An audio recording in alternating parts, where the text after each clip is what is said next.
All right, let us say hello to one half of the main event at the UFC's December 4th event. I believe it's going to be UFC Vegas 44. I've lost track at this point, but what a fight it is in the bantamweight division. This man's going to take on Jose Aldo. Mr. Rob Font, kind enough to join us. Rob, how are you, my man? I'm doing great, man. Thanks for having me on, bro. Absolutely. I'm sure when you got into the UFC, these are the types of fights that you were dreaming of, fighting legends, former champions on the road to perhaps becoming a world champion in your own right. But Jose Aldo wasn't even in this division until a couple of years ago. So if I told you in 2014, when you entered the UFC, that someday you'd be headlining a card against Jose Aldo, would you believe me? Nah, I thought you was crazy, man. Especially, he was having trouble making weight for a little bit at 45. There was a couple of times where, he there was like rumors that he wasn't going to make the weight and all that. So I definitely wouldn't have believed, he would have made his way down to 35. But I guess he, I don't know what he did with his nutrition or got a nutritionist or whatever. But he's making the weight. He's, I believe that's his third fight, right? He's 2-1 as a bantamweight, and now we get to jump in there and mix it up and become a legend. I think now you got me thinking, because it was Moraes, Yan, and then Cheeto, and so it's four fights. Cheeto. So it's 3-1. Yeah. I forgot about the Moraes fight.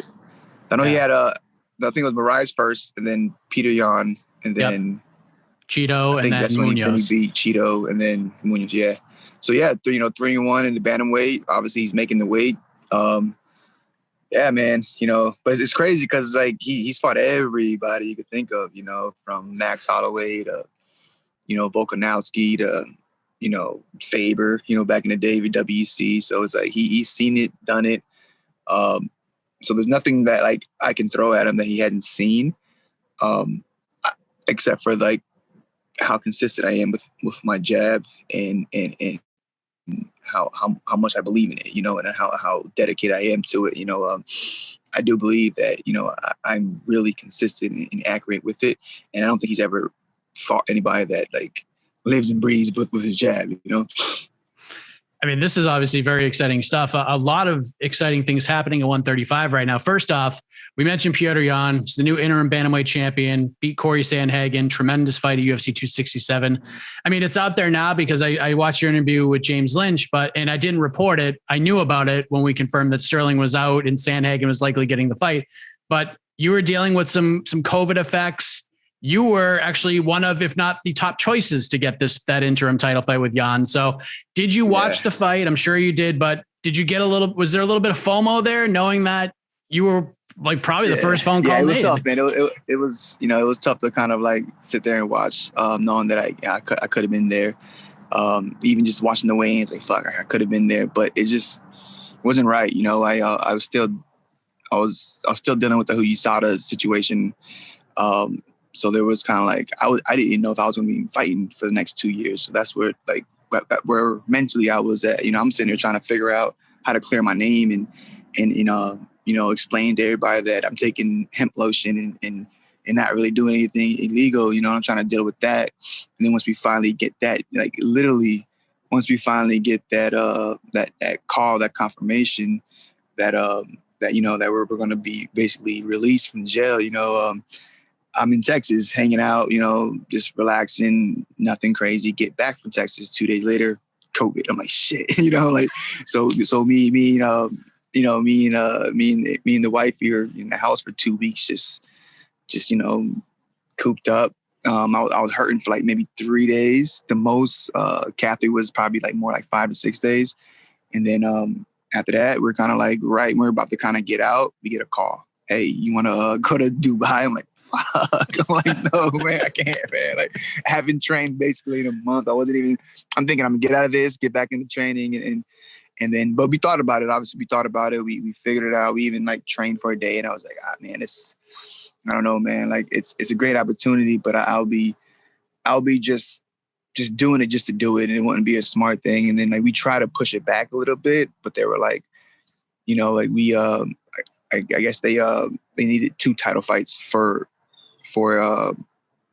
Dubai. I guess they promised them over there that they would give them 2 title fights not every single time, but that time they went over there, and so they couldn't push it back. And then obviously, but Sean said, listen, like, this is going to be you or Corey. So like, I need to answer now. And I'm like, fuck, like, and it was just kind of like, all right, no, I'm sorry, I can't do it, man. And, literally the same day I get out of fucking quarantine.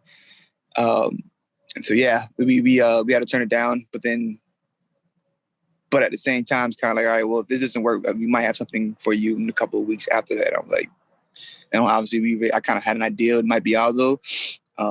So that, yeah, all right, that works. That's perfect. That's it's not obviously an intern belt, but it's just as big as the name, just as big as a challenge. And it puts me right back into that obviously title contention and like, again, like beating a guy like that, going this, I think I put 4 together. So this will be my fifth win. Like you can't deny, I'm there. If not, and it's weird because it's tough because the division's all jacked up. You got Sterling still out, I'm pretty sure technically Corey's still in the mix, obviously, even though he lost 2 in a row. Then you got TJ coming back. So it's like, even after this win, I still think I have one more before I even get like a real title shot. You've had a really interesting year, and you brought up a lot of things that have happened to you along the way, including the whole thing with USADA and Nevada and everything that happened because, I followed the story from the very beginning. You guys did your due diligence. I mean, Tyson Chartier might be the most obsessive person, but in the best possible way. He obsesses about the right things in the right ways. And because of that, you were able to get cleared from this whole thing. But obviously 100%. You knew you did nothing wrong. You had everything ready to go. You had receipts, so to speak. What was that whole process like for you? Because you're sitting there knowing that you did nothing wrong. All this is coming out. And by the way, once these reports started coming out, everybody had your back. No one called you a cheater, at least that I saw. It seemed like everybody had your back on this. Yeah, it was at first, I was on a group message with Donna from the UFC and Jeff Novinsky and Tyson. They're like, hey guys, we need to talk ASAP. And like what the fuck? Like, what do you mean? Like, why do we need to talk? So I'm kind of like, all right. So obviously we call him in like probably like 5 seconds. Like, Tyson, he's like on the phone already calling him. So we trying to figure out. And they're like, listen, man, you popped for this. I'm like, I couldn't even pronounce chlorphenicin. I'm like, what the hell is chlorphenicin? Like, I couldn't even pronounce it. I couldn't even read it. I'm trying to like Google what it was. And it was just a mess. And then obviously, we're always with Catherine and Tyson, they're always on top of everything. So it was like, all right, well, it wasn't, did I do it? It was all right, now we just got to prove yourself. Because everybody knew I didn't do anything. Even USADA, Jeff and Donna, like, because again, like Tyson's on the top of everything. We don't even drink certain waters unless we get the okay from Donna and Jess Novinsky. We're constantly texting back and forth about any little product, even the products they give us, as far as not the USADA, but the UFC, like even their products, we double, triple check those. And so like we knew we weren't doing it. It just had to be some type of mix up. And then it's kind of like, well, can't tell, USADA that they fucked up or WADA or even the Vegas. I'm like, something's up. And then once we figured it out, it was kind of clear. Like we knew exactly what it was, but it took about 3 weeks of it, not even, maybe 2.5 weeks of just investigating and trying to figure out and writing everything down from the week before, where when I got back, to lotions, to anything I ate, to the beets I ate, the carrots, like everything we got on top of it and figured it out. It was my lotion. The chemical was in some of the lotions, the sunscreen I wore that week, and then some of the shampoo I was wearing. So so basically they got behind me and they trying to figure out a different way to measure that chemical when they test. Pretty wild, man. And again, just the support you had. People are like, nah, no way this guy cheated. Like that's like this is like the first time that's ever happened. Everyone's just like, cheat. Yeah. Then even like obviously it's coming off a big win. I'm like, yeah, this is huge. Even when they told Cody, he was like, he didn't have any issues with it. He was like, oh, that's fucked up. Kind of felt bad for me, It's kind of like, so that was pretty cool. It was just annoyance. It was kind of like, all right, what the hell? I just got this big W. Main event, went all 5 rounds. Now is it because I'm taking things that can go 5 rounds? It was kind of like, dealing with all that. But I knew for sure, my whole team knew for sure that we didn't do anything. It was just more about proving it. And then basically, because it's weird, man. Like if you could have proven, it's going to be up to USADA. I'm not USADA, but Vegas, and they could have went either way. It could have been a year suspension, or especially because it was my first offense. It could have been a year suspension or who knows, until we figured out what I was taking. But then, they were cool. We had to sit down and do the whole, call in, do the whole meeting from Vegas. It was time consuming. It was annoying. It was frustrating. But Catherine and Tyson are straight professionals. So is Jeff Novinsky and Donna, and we got it done. And then, but we're doing all this in Texas, trying to relax, trying to have fun, and at the same time, boom, we get COVID. So I'm like, oh my God, I just got rid of one thing. Now I'm got to deal with this now. I'm like, oh man.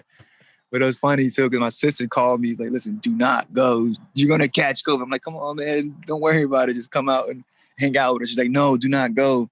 Because she has asthma. She's real paranoid about it. And she was like, don't do it. Don't do it. First person had a text. I was like, damn, you were right. We came back hurting, bro. I was hurting. Like Kathy was like throwing up and I was hurting. And we had a blast. It was fun. I love Texas. I'll definitely go back again. But it was just, I should have listened, man. Yep. You always got to listen. But what did you think of Jan's performance against Corey, and Corey's for that matter? That fight ruled. Like, what was your biggest takeaway from that fight? Obviously Corey's super slick. He's busy. He moves well backing up. He knows how to fight backing up. And he puts it all together.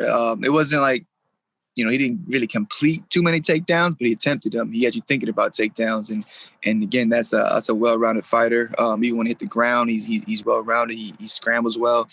And then you have Petr Yan, that's real calculated. He's real efficient with his movement and his energy, and he kind of has like almost like a boxer's approach where it kind of like, I don't want to say takes a round off, but it kind of feels you out for the first round, and then out of nowhere just turns it up as far as the cardio and the pressure and the power that he throws with. It's almost like he's touching, and out of nowhere big shots come in.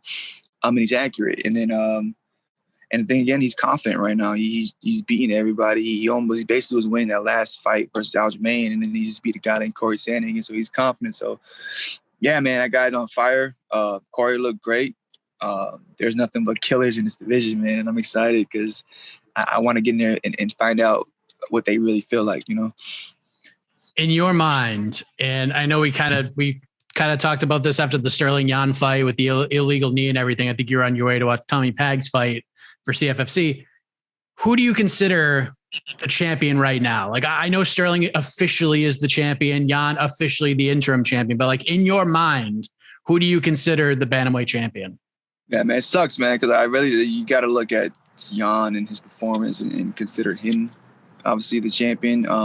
Because it wasn't like Sterling was putting together clean combinations and hitting them with anything real clean. It was busier, but it wasn't much. It wasn't going to do much. It wasn't never going to stop Yan from coming forward. And then the shots were kind of like, they weren't set up. They were kind of like, whatever, type of shots. So he was never really in that fight like that. So it's tough. And then obviously he got hit the knee. So it sucks, man. But I guess to answer your question, I guess technically I would consider Yan the champion right now. Fair enough. And we talked about, now you get this big fight with Jose Aldo, you're knocking on the door. And, we mentioned Tyson and being obsessive in the right ways, very Bill Belichickian when it comes to his approach to MMA, watching tape, watching video, picking things apart, little things. And Aldo's looked sensational. The Vera performance is impressive. The Pedro Munoz fight was amazing. Is this the most intricate puzzle you and Tyson have had to try to solve at this point in your career? And what has that been like for you so far? Yeah, it's kind of like, we're dealing with a mature veteran, we're not dealing with like Cody, like he was kind of like been a champion, but he kind of like got there real quick. He went 4-5-0, got there real quick. So he didn't necessarily deal with a lot of ups and downs, and the ups and downs were to the same guy, and TJ Dillashaw, so it's kind of like we're dealing with a whole different type of experience, a whole different type of, I would assume, calmness and been there, beaten up before. Like you go back to back fights with Max Holloway. You know how to, in sound a weird way, you know how to like get hit, and you know how to deal with punches. You know how to deal with when you're rocked, and you know how to deal with when you're hurt a little better than most people. And I don't think he's gonna panic if I hurt him. I don't think he's gonna like do anything drastic if I hurt him. It's going to be hurt him. his experience is going to be there. I got to be a little sharper and smarter than him. But yeah, this is an awesome puzzle to try to figure out. Obviously, you know, Tyson's on it. You know, I read the game plan probably twice a day to kind of refresh it. Even when I'm going down to sparring, I have Catherine read it out loud for me. And another game plan, I know what we need to do. It's just more about, you know, putting in the work, getting up my cardio to the best that I can, and going out there and executing.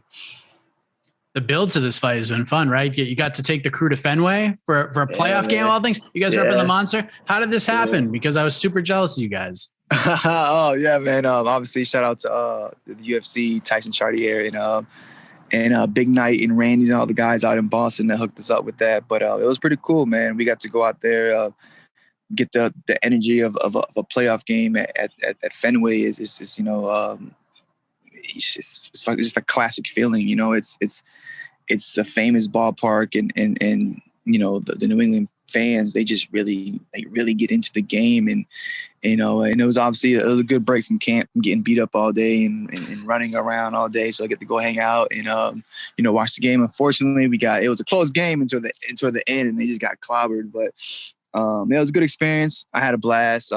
Tyson caught a couple home runs for his kids. He had we got to watch the batting practice, and we got to catch a couple of home runs for the boys, and yeah, it was a good experience.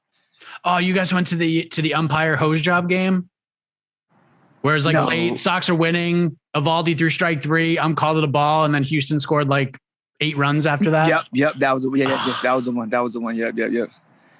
It was tough. It was and then the next game, I think they went to Texas, and then they got killed again. But they got starched, it was tough. It was back and forth. It was good. Like the first 7 innings, and after that, it was tough. And it was weird because like at the game, you didn't realize how bad the calls was until you saw it on ESPN. I'm like, damn, I didn't even realize that. But it was fun. You need to give the Red Sox some of your, give them some of your December magic for October. What is it with you in October, man? Like, you're 4-0 in the UFC in December. What is it about this month? Is it not being able to like house food on Thanksgiving with the rest of us? Like, what is it about the last month of the year that makes you so good? I don't believe in Thanksgiving anymore, right? It's been like 6 years. Like, even on the local scene, it was, you know, now I got people calling me the Puerto Rican Santa Claus. You know, I'm always coming around on December. You know, so I don't know. I guess it's my month. You know, Vegas is my town, and yeah, I guess call me Mr. December. You know, I know it's not official yet, but Calvin Kattar might be fighting in Vegas for the first time. Like, he must be thrilled right now. It's not done yet. No formal announcement, but it seems like Calvin Kattar might actually fight in Las Vegas. Yeah, that's the plan. He's always wanted to fight in Vegas. He's always getting shipped off to every other state or country. But you know, I think this is the one. You know, and it's another tough fight we got coming up, and I'm excited for that one too. But it's even better that's going to be in Vegas, because Vegas is just easy. You know, dealing with anybody in Vegas, from the airport to the hotels to, you know, everything's open 24 hours. You know, so it's so much easier to. And then obviously you have the PI, Heather Linden, and you know, the physical therapy, jacuzzi, just the whole setup. It's easy. It's convenient. And then afterwards, you know, you can do anything you want in Vegas. So it's entertaining at the end of it too. So it's always a good trip afterwards, you know. So how do we keep this December streak alive? December 4th against the legendary Jose Aldo. How do we see this playing out so you can enjoy the Christmas season with the victory? Yeah. So yeah, we we're going out there and have fun. You know, I really believe I'm going to push a pace on him for the first 2 rounds, see how he deals with the cardio, and then look for that finish in the 3rd round. Tommy Pags just suffered his first loss as a pro, but he took the fight on like 48 hours notice. The guy's a machine, taking on Nate Garib. What a great fight that was. Super close. I'm sure were you there for that? You were out there for that, right? What did you think of Tom's performance? I mean, he's still so young in this game right now. Yeah, man. Shout out to him. Shout out to him. Shout out to Nate. Nate was tough. It's a learning experience. I think he got caught up in kind of like not knowing when to switch up the techniques and when to switch it up. You know, he's a wrestler that forgot how to wrestle. You know, even throw elbows or kicks and things like that. It was like usually he's just been, you know, killing guys with his long punches, and then, you know, I just think there's a point, and this happens to a lot of us, and even even in the UFC, there's a point where your basics, not necessarily basic, but you're like, say like your game plan is not necessarily working. You gotta learn when to switch it up and change it to a different fight. It can be simple from like striking to wrestling, or just being too technical to making it a dirty, grungy type fight. And I think that's what he learned that night. The kid he fought was tough. You know, he was in his face the whole time, you know, chopping leg kicks, and he, it sucks to feel those leg kicks, but I think, you know, the next fight is going to have a lot more of appreciation of not get hit by those bad boys, because they add up quick. He learned what it is to deal with those emotions beforehand. I know he was a little nervous the day of the fight. He took it, and then he's like, wait, oh shit, like, this is real. You know, it's going to be a tough fight. Short notice. Am I in shape? Am I ready to go? And like, he got to deal with that. And feel what those feelings are. Now, he gets to learn from that. He gets to learn from not switching up a little quicker in the fight, because it was a close fight. It was going back and forth towards the end of the third round, though. Then Nate kind of took over. But it was fun, man. It was fun. He got to get in there, and it's just unfortunate that he kind of like jacked up his foot, so he's going to be out for a little bit. But he'll learn from that. He'll get better, and I promise you, we'll figure this out. Like, even if we gotta like pull in certain guys or go to certain places to get the exact training that works best for him, but we'll figure this out. And one thing I told him before, like, bro, like the best thing the best fights I've ever had, it always came off either a long delay or off a loss. And if you let this kind of like put you down, like, you know, like these feelings, they kind of like build up. You got to quickly forget about this, move on, and just get better. And I know he will. It's just easy for me to say, and it sucks for him right now, but I know he will. He's dedicated. He wants this, and he believes he can do this. Definitely a learning experience for him. You're learning new things along the way. And right now, I feel like when you start getting called out by guys, like, you know that you've made it. Like, there's certain call outs that make sense, especially 135. So many guys are clumped together, but Sean O'Malley called you out after his last fight. He was in adrenaline mode after the fight with Chris Machida. I think he called you Fob Ront or something like that. He reversed it, but pretty clear he does his homework, because when we last spoke, you mentioned Sean's name. You said a fight with him is more interesting to you than a fight with Dominic Cruz, but now you're starting to get called out. Some of these guys on the way up are calling your name. That's got to feel good, right? It's got to feel like I'm doing something here. Yeah, you know, we're doing something. You know, you have a guy like Sean O'Malley mentioning your name, and I like that kid. I like what he's doing. He's fun. He's slick. You know, he's obviously he's killing it on social media and all that. And you know, he's exactly what he said he's gonna do. He wanted to become a star, and he became a star. You know, and I like him. I like his striking style. I even appreciate him fucking calling me out. My Instagram followers went up after that one. But yeah, I think, let him do his thing and get some more wins. And I know eventually I'm going to see him. You know, I'm going to see him. I'm going to catch up to him. Or he's going to catch up to me, I guess I should say. And then, and we'll fight. Obviously, like, I'm like, kind of like Dominic said, like, I'm not going to, like, that makes sense. And I am happy that, you know, he knows that, like, I'm a bigger name, that he can quickly make a name off of my name. So it's just pretty cool. But, there's no need to kind of be fighting backwards. I kind of doing that now. You know, it's just like I'm kind of going backwards anyways.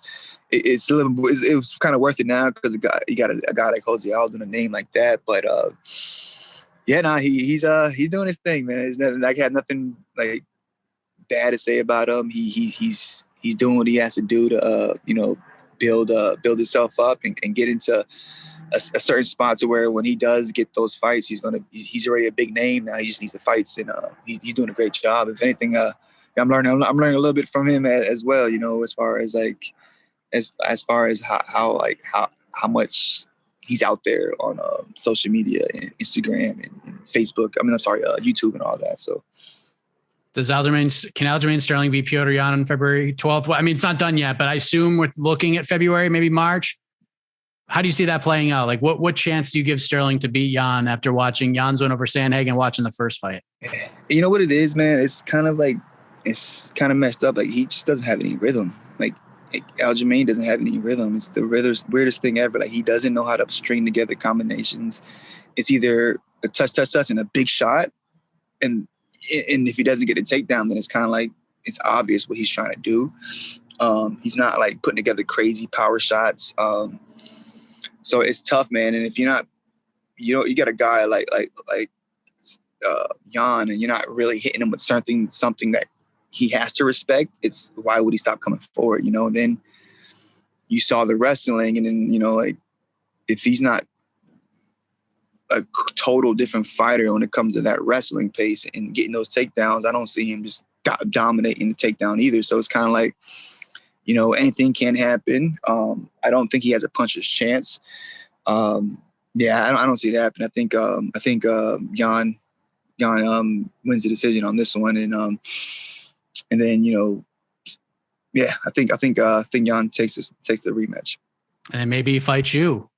Then Yan versus Fon. I mean, it depends on when TJ comes back. I mean, it's kind of, you're still in a weird position right now. It's still, is that frustrating, or are you just kind of enjoying this at this point? Just enjoying the flow? It's frustrating. It'd be more frustrating, not knowing when I'm going to fight, but it's, at least I have options, at least I feel like I have at least options as far as like maybe find obviously a loser of the Aljamain and Yan fight, or maybe getting in there with TJ, or obviously just get straight to the belt. So that's all cool, but I still got to win these fights. I got to win the Aldo fight, but I feel like we're there. I really do believe I got this fight, then one more fight, and obviously Corey Sandhagen's still out there too. So I just got to go out there, do my job, and then see how this all shakes out. Because you never know, injuries kind of suck, and I never wish anything bad on anybody, but TJ could be a little longer. Aljamain could be a little longer, and then a big W, and then obviously Corey just came off a loss, a big W that can easily get me back to that Yan fight, Looking forward to December 4th, man. All the best to you the rest of training. Really, really excited for this fight, man. Well deserved, and all the best to you in Vegas, man. I appreciate it, and we'll see you then. Man, thanks again for having me on, brother.